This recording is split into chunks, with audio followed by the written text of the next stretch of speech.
50,000 रुपये मिळालेच पाहिजे। अरे होश में आओ, होश में आओ सरकार होश में आओ, अरे होश में आओ, होश में आओ सरकार होश में आओ। थेट मुख्यमंत्र्याच्या घरासमोर आंदोलन केल्याशिवाय राहणार नाही हे आम्ही सांगतो।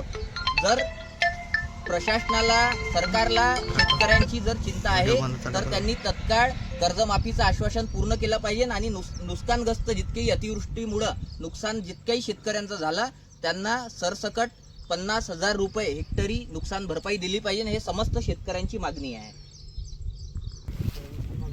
सध्या महाराष्ट्रामध्ये सर्वात मोठा ज्वलंत प्रश्न म्हणजे शेतकरी। बरेच नेते शेतकऱ्याच्या बांधावर जाऊन फक्त फोटो काढणे, व्हिडिओ काढणे एवढंच काम करत आहे, पण खरंच शेतकऱ्यावर कोणी लक्ष देत आहे का, हा सर्वात मोठा मुद्दा इथं उपस्थित झाला आहे। सामाजिक कार्यामध्ये काम करताना बऱ्याच मुद्द्यावर आम्ही काम केलं, पण या बऱ्याच दिवसामध्ये शेतकऱ्याचे बऱ्याच गावावरून फोन येऊन राहिले आहे की आमच्या गावची व्यथा दुर्दैवी झालेली आहे। म्हणून आम्ही आज थेट सकाळीपासून निघालो आहे। सेलूकाठी इथून झाल्याच्या नंतर आज आम्ही खरांगनागोडे या गावात आलो आहे आणि इथल्या शेतकऱ्याची खरंच परिस्थिती पाहता म्हणजे काय सांगावं, शब्द आमच्याकडे उरले नाही आहे।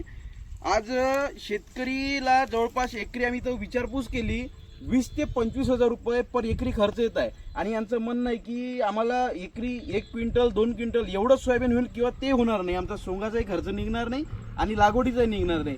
माझं सर्व शासनाला, प्रशासनाला विनंती आहे की बऱ्याच वर्षापासून काळावर काय शेतकऱ्याची पिळवणूक कुठतरी चालली आहे आणि खरंच सरकारला थोडीशी जरी वाटत असेल जनाची नाही मनाची तर शेतकऱ्याकडे यांनी खरंच तातडीने लक्ष द्यावं। पंजाबमध्ये आम आदमी पक्षाचं सरकार आहे, इथे महाराष्ट्रामध्ये भारतीय जनता पक्षाचं सरकार आहे, केंद्रातही भारतीय जनता पक्षाचं सरकार आहे।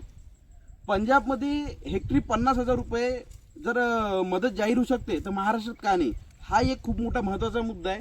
म्हणून माझी विनंती आहे सर्वांना, प्रशासकीय शासकीय अधिकाऱ्यांना की तातडीनं ओला दुष्काळ, सरसकट ओला दुष्काळ जाहीर करून यांना त्याला लाभ देण्यात यावा आणि जे कर्जमाफी आहे हे सुद्धा करण्यात यावे।